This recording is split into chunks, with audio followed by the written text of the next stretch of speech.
Studio. Ay, ay, ay.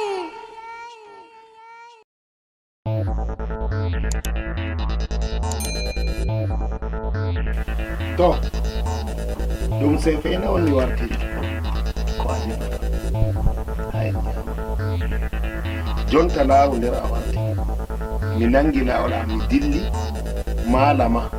an ba nangi lawol maɗa a dilli jotta ɗo nde on a defata ha a timmina himɓe ñama bon abdou malchance Kai, yetti Allah. Alaji, ta mi furta. O waddi mi defata dan boro joy sappiraɓe am pat ɗo sanja dashi ɗo waɗa mi yaha mi warta o wiya ga boro joy mako ka jotta mi jawi boro mako joy ka wala ko yaali am jotta mi waɗan haaji am be majum mi furtan yaadu ka jotta fuɗɗi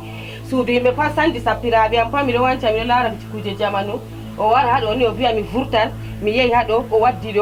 ɗo min ko yaali am be ko o waddi mi jaɓan mi definamo ceede mako mi jaɓan mi yahan haaji am wala ko yaali am yaadu ka jotta mi fuɗɗi furtugo yaasi o wartan wara o tawam miɗon nder saare ɗo amma yaadu ka mi furtan ko juura jemma mum ler adashi bere ni on an waɗi mi dillan wala ko yi tawan o joɗa o warta oɗo ɓerninam ko mi waɗinimo ko mi yaminimo ndayam nder saare ɗo ɓe renimo mi definamo yamdu mako man mi hoosa mi yaha mi siginamo ha salon o warta o wara o tawam yaadu ka mi dillan